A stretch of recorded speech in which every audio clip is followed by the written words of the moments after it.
Hey everybody, welcome back to Communication Breakthrough. My name is Todd Wall, and here we believe that intentional communication will lead to the breakthrough that you're looking for, both in your business and in your life. Today's episode is extremely important because we can have a dream of a vision, dream of our company, a dream of moving things forward, a vision, great vision for the future. But if we don't connect to the people around us, whether it's building a community on social media, whether it's connecting with our upper level and moving into new positions, whether it's connecting to all the team members around us, or just one-on-one with our customer base, connection is the key to driving us forward. Today, we've got some special guests from Rachel Miller, a social media guru and specialist. I cannot wait for you to hear what she has, her insight. And then we're going to look at things from an introvert perspective on how to step into positions, how to decode and gamify relationships with other people, and then another specialist on just how to just straight up connect one-on-one with people by asking the right questions. Stick with us. Here we go.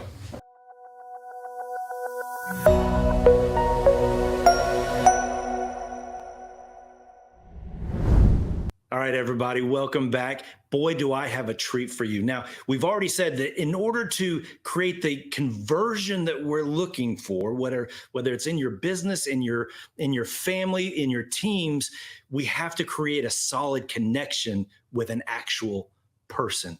So I've got a treat for you. I've got Rachel Miller today in our first segment, who is a master at creating that connection. Rachel, how are you doing today?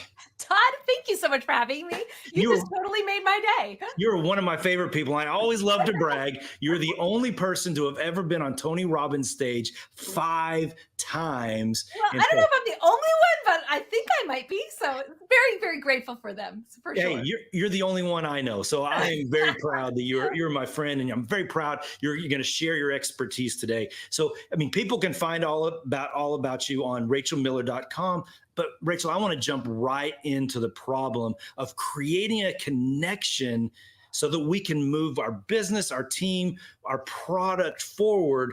We have to figure out how to make that magnetic connection.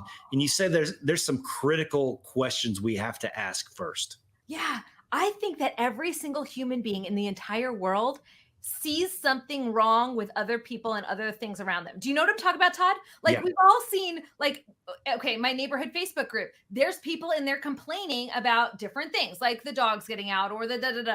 They're seeing a problem. So we see this in our lives in every Facebook group we've ever been in, people complaining about something. Well, there's a difference between the complainers and what I say is the business owners. Because the business owners, they take that complaint, they package it up in a ball, and they deliver it as a solution to the world. And that's what our businesses are. And that's why we're like foundational in life and in society. We have such a huge calling and such a huge duty because we get to look at that problem that someone has and find a solution. Okay, so where does it all start? The connection starts, you want to start with your person. So here's my lovely little person. You want to start with your person and what they have, and we need to think of a solution, a problem that they have, and a solution that they need. So when we're thinking of a person, we want to think, what is the problem that they have, and how do we know what the solution will be for that person? So problem, solution, problem, solution. If we can know the result they're looking to achieve with their lives, then we as business owners can create that path to their success. That's what I've talked about with Dean and Graziosi and Tony Robbins, but it's also something that I think every single business owner needs to know and needs to be part of. Know who your person is, know that result that they want to achieve, and then backtrack it. Now, the problem though comes that a lot of us think, oh, I'm going to solve a problem for someone, the problem that I experienced. And usually our path to our success kind of looks a little bit more like this than something that's clear. And that's where you need to take a step back when you're creating your product, when you're a business owner who's creating a solution for your customers and your clients, and say, okay, what is the problem that they were having at this spot right here that made them say, I need to have a change in my life? What I'm dealing with right now, that's not cool. It's not acceptable. I need a change. And then what was the next turning point when they could have made a good decision and moved forward, but instead they made a bad decision and went backwards? Like that first step forward, but also ended up being 2 steps back. What was that first time? And then what was the next time that they made some success? And then again, they could have gone forward, but instead they took a step back. When we can look at these moments, these little, what I call them, the crucial milestone moments. When we look at these crucial milestone moments, usually looking back, you can say, oh, it was at this time when I met this person that made a change in my career. It was at this time when my soup fell through my Ziploc bag that I realized I was never going to do Ziploc bags again. I needed to find something more durable. And if I need something more durable, somebody else does. So now I'm going to go create that new bag. Okay, it's that moment for you. Oh, Todd, that's Todd. Anybody else see Todd? There he is. Love it. Hey, but I came back on because I've got a question, because I really want to get tactical with that. You know, as a dreamer entrepreneur myself, I've had so many products. I'm like, this solves the problem. I never really nailed it down. I think that's where the trial and error comes in. How do you help a person really get tactical and really refining down if they're solving the right problem? Is it asking the right questions and finding those points, or how do we help them do that? I think that every single person already knows the problem that they're meant to solve, because they're already having people come up to them and say, can you help me with this? Okay. So every single person out there, if they're interacting with other people, they have opportunities every single day to love and serve the people around them. And when they're serving the people around them, there's people coming up to them with questions, with different issues, and they're answering those issues. We are already doing our calling. We're already solving those problems. So you already kind of know, you know what? My neighbor's lawn was having some problems. So I went and took care of my neighbor's lawn. And then in the Facebook group, there was another person who had problems with their lawn and they couldn't find anybody last minute. And I said, yeah, fine, whatever. I'll just go over there and mow it real fast. Well, now I've got 2 different people who have used me to mow their lawns. Well, maybe I should make a lawn mowing business, because, you know, there's enough people here asking me to do this that I can't do this anymore. Like, I need to get compensated for this.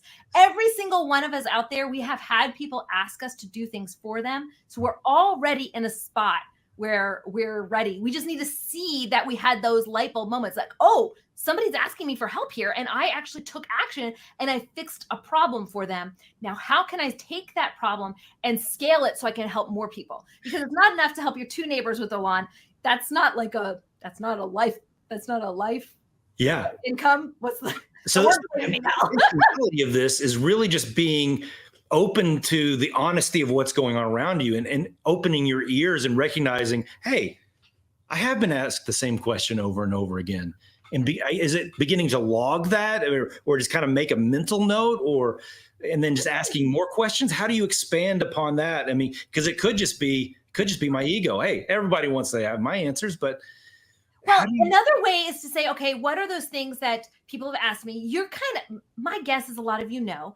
Then another thing is, what is that thing that you're complaining about that other people don't necessarily see as either 1, a problem, or see 2, as the solution for it? Whereas you see the solution super clearly and other people aren't seeing the solution to that super clearly. So those would be typically those milestone moments where you can see, oh, if you're in this spot, you're going to get stuck again. For example, I'm going to bring up an example of a kid that I was having a conversation with a little while ago. He's 18. He was offered to buy a car. when he was 18 with very little income sources. And basically it was a balloon loan, right? So I'm saying, oh, wait, that loan's a bad loan. Don't take that loan. No, that's a predatory loan. You're too young. You can't commit to that. I see. Okay. He's making steps in his adulthood. He's taking steps to be independent. Awesome. That's great. Ooh, bad. That step might send you backwards, right? So it's that moment when you see in someone's life, they're about to take a step in the right direction, which is good, but it also might be a step that's 3 steps back, and you know what that is. And you know you have information or a product that can then fix that for them and help them. Hey, he wants a loan to buy his car. He's going to get, instead of that bad loan, he's going to get a good loan, which then brings him to that next stage. If he follows the good advice, he goes up a level instead of going backwards. Is that making sense, Todd? That absolutely does. So I want to transition just a little bit because I love you first have to identify what is that real problem you're solving. And you do that by observing what's going on around you, but also what are the problems that you're feeling.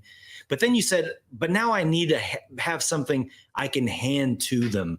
Some way of connecting the problem with the solution. And you found with AI, you've built a new fantastic software that I would love called PageWell that I'd love to tell everybody about. You mind if we jump into it real quick? All right, Rachel, this is the homepage for the website, pagewill.com. So first off, why does someone need to go there and why is this thing so genius? What it does is you saw a problem. You just need to tell AI what that problem is, and it will create a workbook for you. It'll create a website for you, and it'll help you launch your coaching program so you can help others as an expert in their lives. So it's using AI to create that thing that you want to get in their hand that begins to solve that problem for building community or? Exactly. Build community or even just deliver a result for the person that you're going to coach through that journey, through that spaghetti mess that we showed them.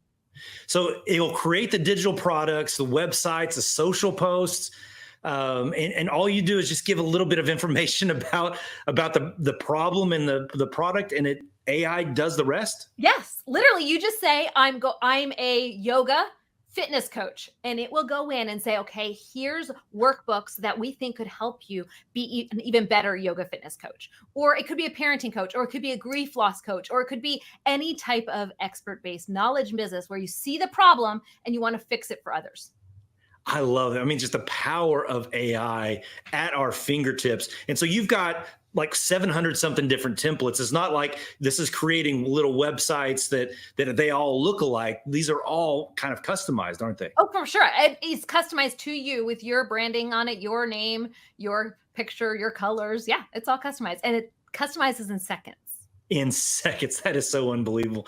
Rachel, I love you. Thank you so much for this time. And thank you so much for creating this tool that can change so many people's lives. Pagewheel.com. Let's find the problem and get to the solution as quick as possible.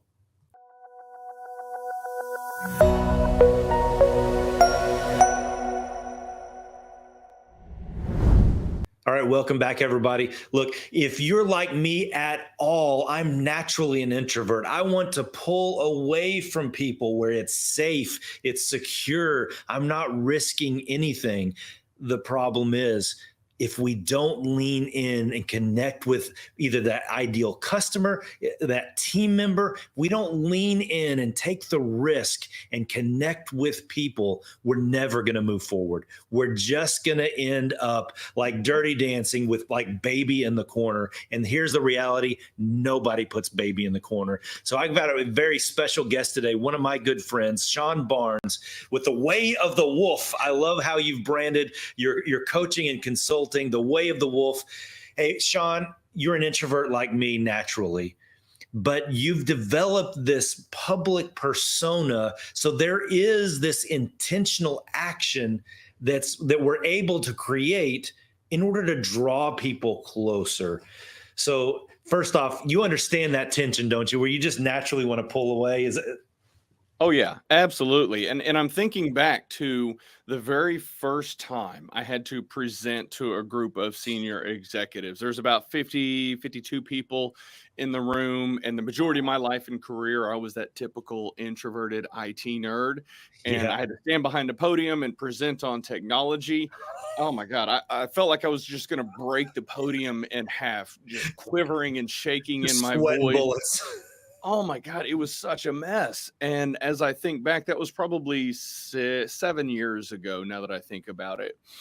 And I had this realization event of I cannot affect the world in the way that I want to if I cannot communicate my thoughts and share my experiences. And you said something a moment ago about being intentional. It was in that moment that I recognized I have to be intentional about building these skills so that I can effectively communicate. And being an introvert for the entirety of my life, it was not easy. It was years of practice and going to Toastmasters and public speaking courses and learning and trying and trying. It just takes time and intentional effort to get out there and do these things. The beauty is if you fast forward, like you just had an event where you're training public speakers now.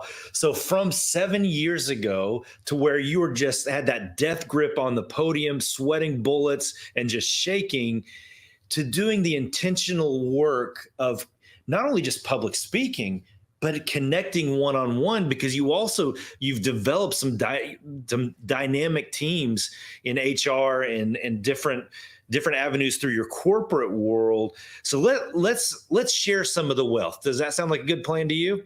Let's do it. I'd love to. Let's do it. So let's get practical on. So we do know that the tension goes away. The anxiety does lessen over time to the point where anyone can be an expert in it. If you and I, as introverts, can become experts in communication, then anybody with that intentional movement can also do that. So we're doing this with hope. So as you began this process of both public speaking and then connecting with individuals within your team, what was the first big aha moment of, oh, if I do this, then this will occur? What was that first big if then scenario? Man, that is such an incredible question. And I honestly don't know if I've ever been asked that before. But okay, let me backtrack just a little bit. I spent 2 decades leading IT, designing data centers, being that hardcore data-driven IT nerd. Light off in the office, door closed, banging away on my keyboard. And the last company that I was working for, I started off as a director of IT, and about 4 years in, had an opportunity to start leading human resources. That was quite an interesting story on how that fell into my lap. But the reality is, I actually chased it and pursued it because I knew that I had to get better. I had to figure out how to come out of my shell and get comfortable with being uncomfortable. And what better way to do that, to push yourself out of your comfort zone, than to look at yourself as this introverted IT nerd and say, oh, let's go lead human resources, which is all emotion all the time. And I quickly recognized that I can no longer achieve the things I want to achieve from behind a keyboard. I had to start understanding human emotion. I had to start understanding what drives and motivates and inspires people so that we could extract the most out of them to achieve great things within the organization. So I can't say that it was any one specific thing as much as that first year of stepping in and leading human resources, getting out of my comfort zone, and recognizing I'm going to have to build these skills. I think you really identified two key steps to start with. One is recognizing the opportunities and stepping into them. That was the first thing I heard you say. There, an opportunity was there, and you didn't go backwards. You stepped into it. So recognizing and seizing the opportunities, that's the first part of the, whether you're an introvert or just building connection, is seeing the opportunities, stepping into it. But then the next thing, I think it really is that pivotal factor, is you're intentional with understanding human emotion. You began, it sounds like you began a journey of understanding how people tick. Yeah, absolutely. So I want to unpack both parts of that for you, Yes. as far as identifying the opportunity and leaning into it. Now, the first conversation I had with the CEO, whenever I approached her asking to have the opportunity to lead human resources, it was an interesting conversation. And she listened, she heard me out. At the end of the conversation, I will never forget these words. She said, "Sean, it's people like you that make this company so great.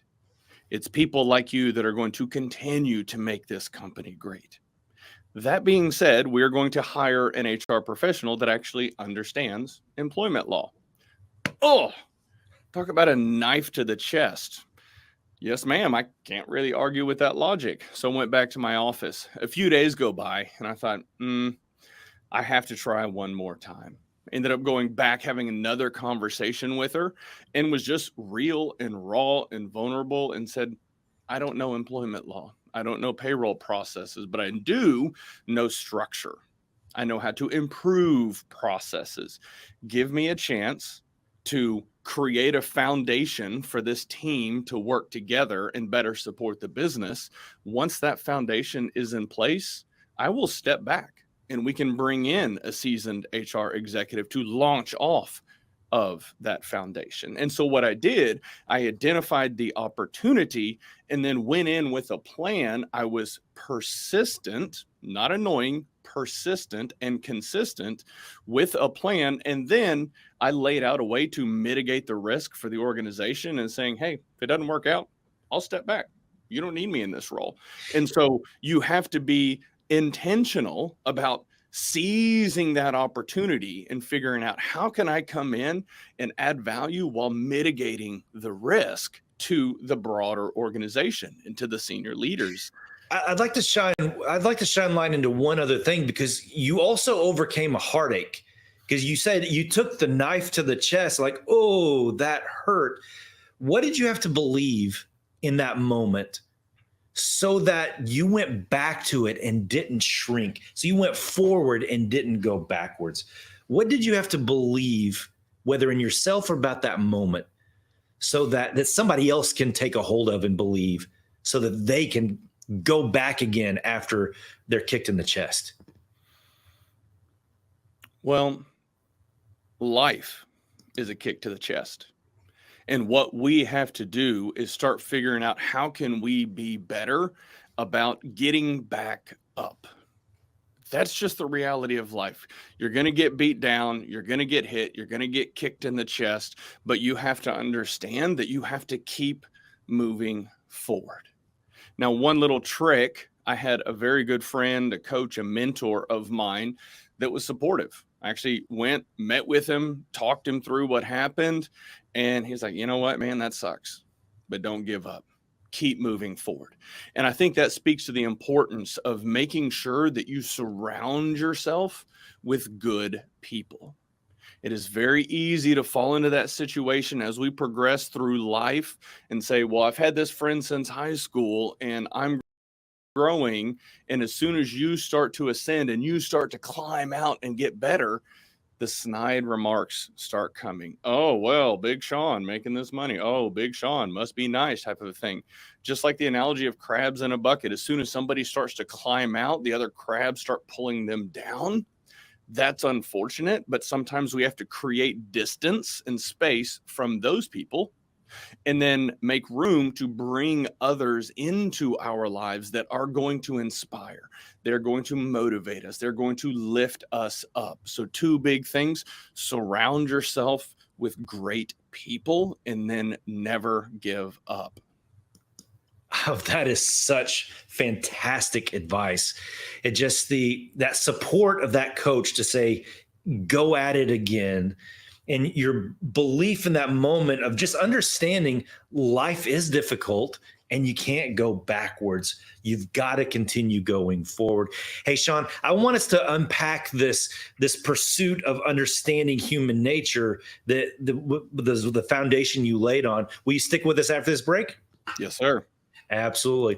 All right, everybody, stick with us. I can't wait to see how Sean laid out the platform of how he began to decode how people think, how people feel, and how that gave him a platform for being able to create more connection.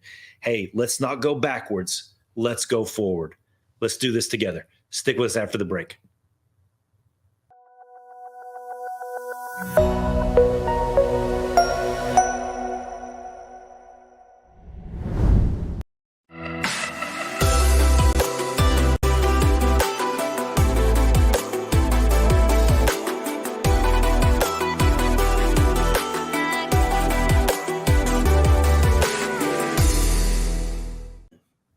All right, welcome back, everybody. I'm glad you stuck with us because I can't wait to hear Sean's response on how he decoded kind of human nature, human emotions. Because I know, as for me as an introvert, I want to back away if something starts feeling in any way, shape, or form. I want to step away from it. But if we understand the path that we're going into, if we understand where to put my foot here, where to put my foot there, and I can kind of figure out the stones that I need to step on in order to continue moving forward, what's slippery, what's not, what's the old quicksand from the 80s that everybody had to be afraid of, decoding that can help us move forward. So let me bring Sean back on. Sean, I can't wait to walk through this with you. So this path that you began, talk to me a little bit of how you began to discover this intentional path of understanding how people operate in order to build connection. Well, I think we have to go step by step through this process. The very first moment for me was stepping in and leading human resources and understanding I can no longer do this from behind the keyboard with my office door closed and the light off. And so ended up engaging a coach and working with my HR team.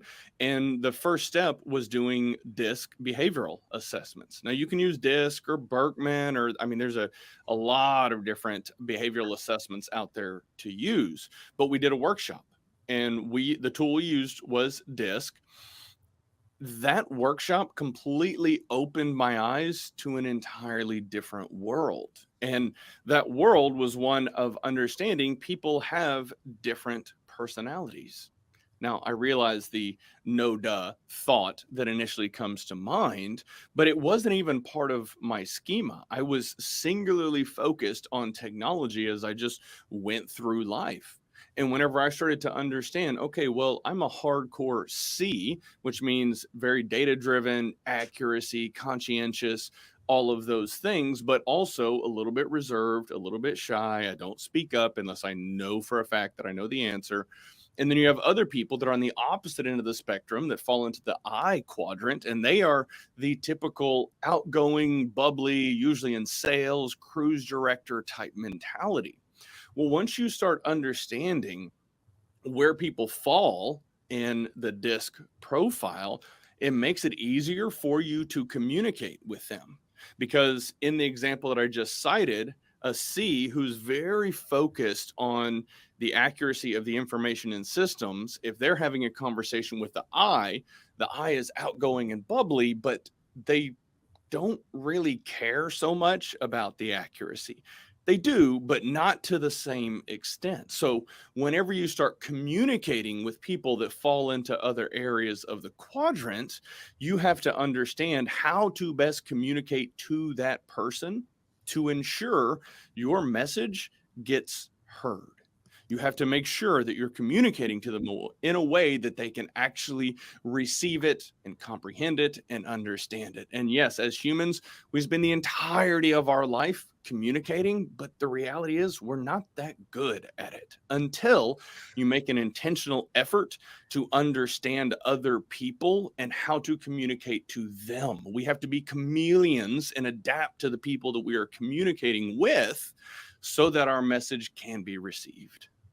I absolutely love that because you naturally expect people to act and react just like you, and then you get frustrated and, oh, this person is no good at XYZ. They especially as a data driven person who detail oriented, which I would naturally drive you crazy if I was on your team.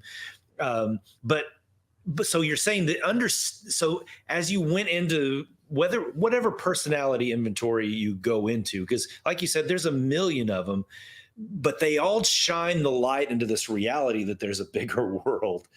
And so it opened up your perspective of how people operate differently. So now, as you learned that, and you let's say the cruise director that you talked about, that naturally extroverted person that's just bubbly, just wants to make jokes the whole time. So how did you begin to adapt and come out of your natural shell to begin empathizing and reaching out and engaging, building that connection? Well, I think, all right, there's a few things that I'd love to dive into on that front. But the first thing that does come to mind is we have a tendency to want to do things our way and communicate with people our way. Now, part of that is internal and usually tied to ego in some form or fashion. We think, oh, well, I'm Sean. I've been doing this for a decade. I know how to do it, type of a thing, which, okay, fair. But whenever you start working with somebody who is that extroverted, outgoing person, you need to understand they bring a tremendous amount of value to your team, to your life by creating balance. What happens is I can use my focus and my mindset around data and accuracy and work with somebody who doesn't care as much about those things, but can communicate and rally the troops and pull people together. The trick is making sure that these two people are very aligned and singularly focused on what the mission is. That doesn't mean you are not going to butt heads occasionally, but as long as the two of you are in agreement of what direction you are going, where you are taking the team, things are going to work out for you. But you have to check your ego and you have to understand they bring something to the table to complement your skill set. Understanding their value, I think that it's a very practical step because we are naturally self-absorbed. And so if I embrace the connection as that other person has value to me, the self-absorbed person, that can draw me back towards that. What's the next thing that you learned? Okay. This is probably going to sound odd to some people, but for all of the engineers and data-driven people that are listening, it is going to resonate beyond belief. When I started viewing people as data sets, my world changed. And I know that sounds very cold, calculated, and mechanical, but that's how my mind works. That's how a lot of engineers' minds work. Now, when I say data sets, I can think, okay, Jeff is outgoing and bubbly. He is an extrovert. He has 2 kids. He has a dog. He loves baseball, on and on and on. Those are all data points for that individual. The more data points I have, the easier it is for me to formulate a digital profile of that person and how to best interact with that individual. If I want to go have lunch, it probably makes sense for me to have conversations. How's the family doing? How's the wife? How's the kids? How's the kids' baseball game going? When you start having those types of conversations, while it might feel a little bit, weird or odd at times, what you're doing is creating a stronger bond between you and that individual. And when you and that person have a strong bond, it makes it incredibly easy for you to move through projects and initiatives and whatever goals you set in your business and in life. But you have to start viewing people in that way so that you know how to best interact with them to achieve an optimal outcome. And it all comes back to, what is your mission? What is your purpose? What are you trying to accomplish? Sean, that is the first time I've ever heard a decoding of an engineer brain, because typically I'll just avoid those kind of people.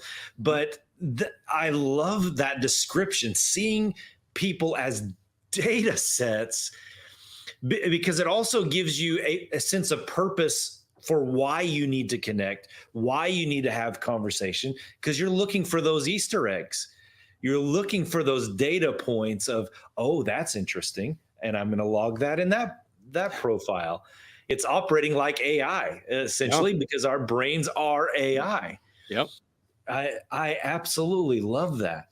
And so, in wrapping up the segment, tell me a little bit more about that pursuit of collecting it.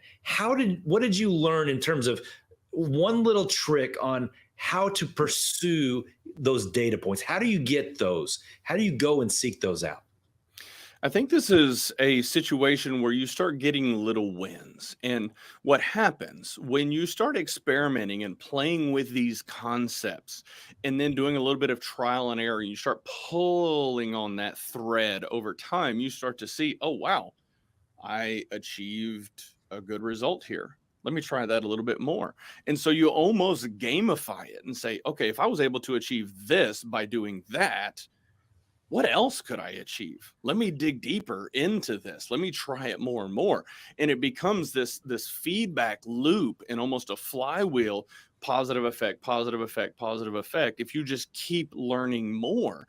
And it all comes down to building relationships and building connections with people on your team and friends and family. And when you have that depth of knowledge, again, you create this bond and trust that is almost unbreakable and allows you to accomplish incredible things. So when you tie it all together, it's just trial and error, experiment. When you receive an optimal outcome, do more of that, and you almost gamify it and say, how much more can I accomplish if I keep going deeper? Sean, that is brilliant. Connecting the data sets is like connecting with people like a game, and gamifying. This is, when I do this, it does this. When I do this, it does this. And just finding that game within it. Sean, how can people connect with you? LinkedIn is probably the best approach. Just search me on LinkedIn, Sean Barnes, or you can go to seanbarnes.com. That routes to our company page. And then also check out the podcast, The Way of the Wolf.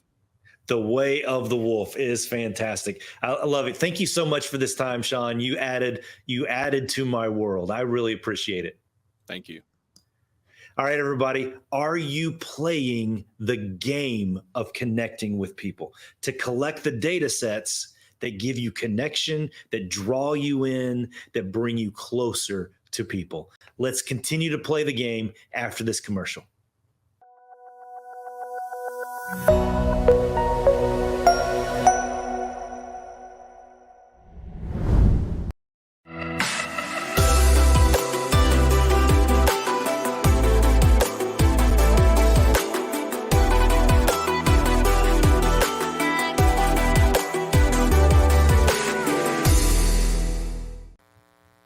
All right, welcome back, everybody. Look, if we don't create a connection with the person in front of us, then they're just going to keep walking. The business is going to keep going down the sidewalk to the next guy in line. The key to everything of conversion within your business is about creating a connection with the lead, the referral, whoever it may be, the customer who is hungry for your cake. You have to create a connection with that person. So my next guest is Eli Delaney, and he's an expert on creating that rapport and connection. And so let me bring him on now. Eli, how are you doing today? I'm doing awesome. Pleasure to be here, my friend. This is an expertise that doesn't come natural to everybody, especially doesn't come natural to introverts. You know, an extrovert will talk your ear off all day long, and they're just going to assume they made that connection because they dominated the microphone. But connection is the key, and you're an expert on creating that rapport because you say turning casual conversations into cash. What's your catch line, your tagline on that? Turning casual connections into cash clients. Absolutely. And that's what we're looking for as business owners, as business leaders. Everybody's in some form of sales, even if you're just selling your project to your upper management. So how do we turn that casual conversation into cash? What's the first step someone needs to walk through? The first step is to actually listen more. Listen to, if you're having a face-to-face conversation or you're on Zoom or whatever, and you're talking to somebody in that aspect, listen to them. Listen to what they're saying. Pay attention. Ask a lot of questions. So many people jump in and they go directly to, this is who I am, and this is what I do, and this is the solution I have, and this is going to be so awesome for you.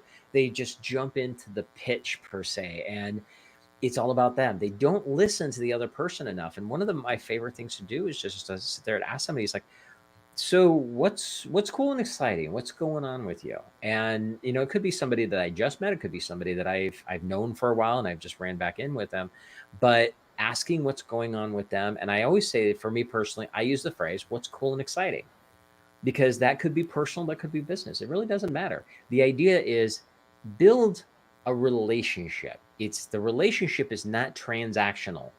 Big box stores have transactional customers. We have clients. Clients work with us and they pay us because we give them value and they trust us with our guidance and our mentorship. And that is a conversation, not a one-way street. And so the intentional approach to this is crafting that phrase, that question, that's your go-to question.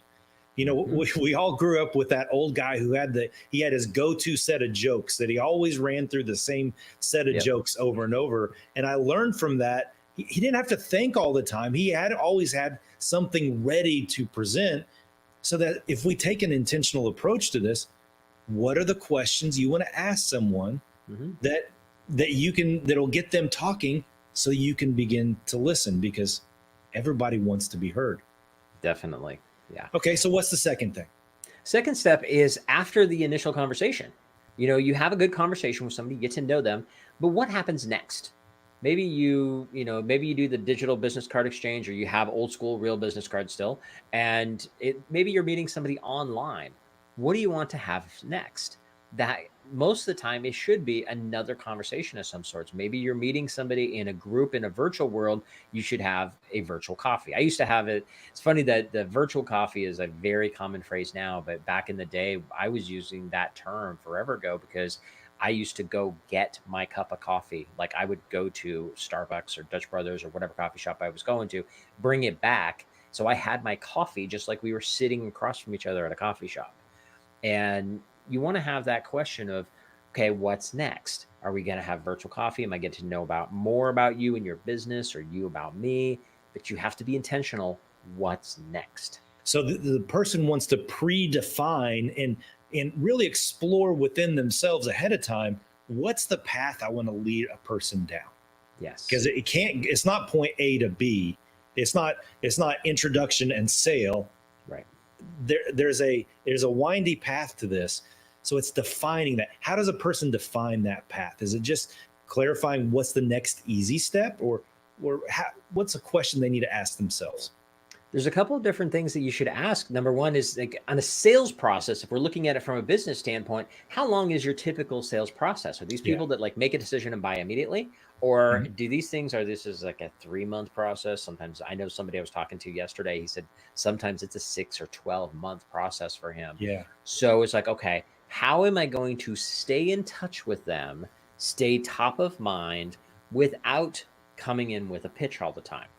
And one of the easiest things to do with this, I actually had a client that actually emailed me or Facebook messaged me yesterday saying, I forgot to tell you this on our coaching call, but I sent this email out and I'm getting amazing results. And the email was basically just I just want to check in on you. It's been a while. I want to see what's new and exciting, what's going on. And she's like, this was one of the most responsive emails I've ever sent. I've had several conversations with people once I sent that out. And I'm like, Good. The stuff I keep telling you works, right? You know, but that's it. It doesn't have to be complicated. No fancy newsletters. It could be a text. You could just take Yeah. a prospect or text and just say, "Hey, it's been a while. It's Todd. I just want to check in, see what you've been up to."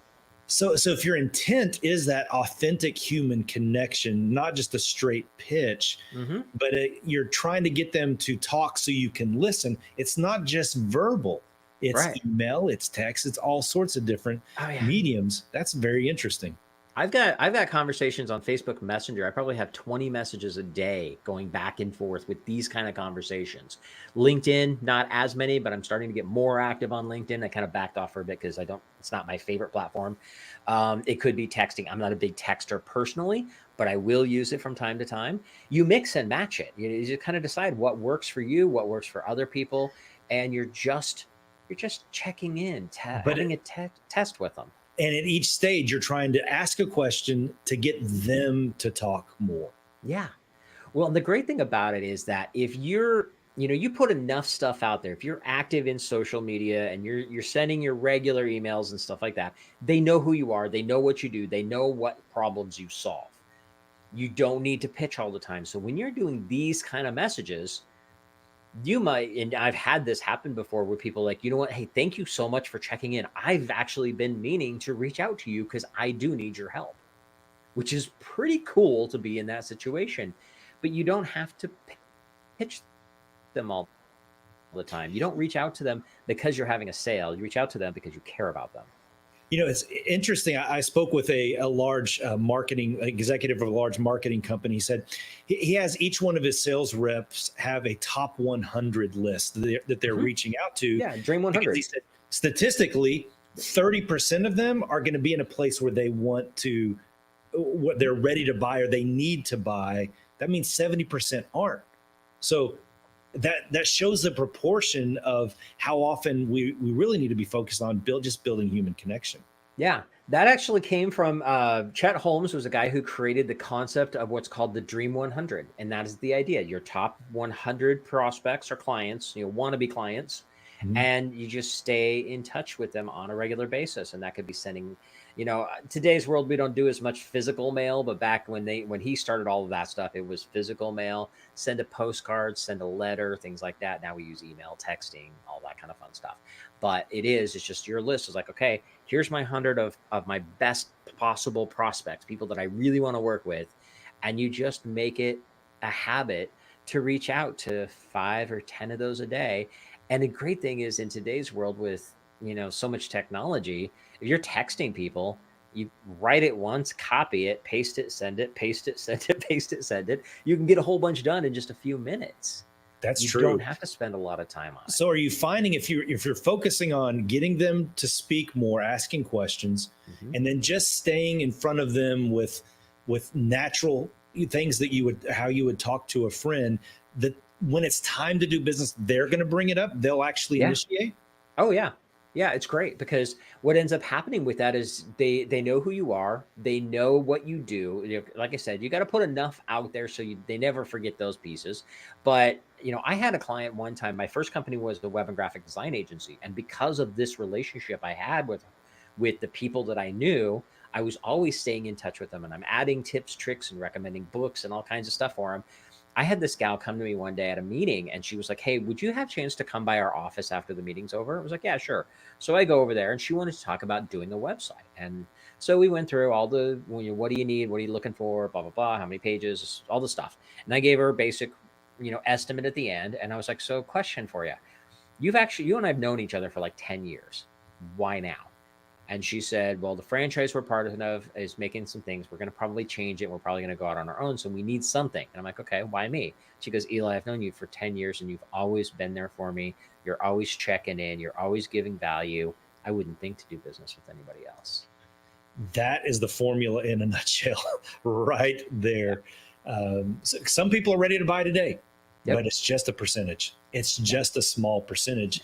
And just because they're not ready today doesn't mean that it's a dead lead or a junk lead. No. It just means it's time to be a real human that's not trying to just work the cash register. Yeah, let me share another real quick story with you. I had a guy who emails me. It was so fun. I remember the dates because it was so cool. He sends me this email, replies to one of my emails, September 16th, 2020. And he says, "Hey, Eli, I've been on your list for a couple of years now. I want to thank you for everything you've done and helped me out with. My business wouldn't be anywhere as it is without you. My son's starting a construction company. I'm wondering if you could help us out with some marketing stuff." So, of course, it starts a conversation, which was awesome because conversations lead to sales. We love that. But I went into my CRM, my customer database, and it was like, okay, what does a couple of years mean? He had seen me speak at a SCORE event in Scottsdale, Arizona, July 3rd, 2010. So 10 years and 3 months later, he's coming back to me, thanking me for everything I've done for him and referring his son's business to me because I stayed on top of him this whole time, which, by the way, most of it was automated. I didn't have to do any of the actual work. I love that. And that's exactly why people work with you. And you have a full system on becoming a rock star, follow-up rock star. And so connect with Eli.com. That's Eli with a Y. Or you can even see more of your stuff on the hashtag Meet Cool People. But Eli, thank you for the time. I really appreciate your expertise. Thank you so much, my friend. It's my pleasure to come hang out with you. Absolutely.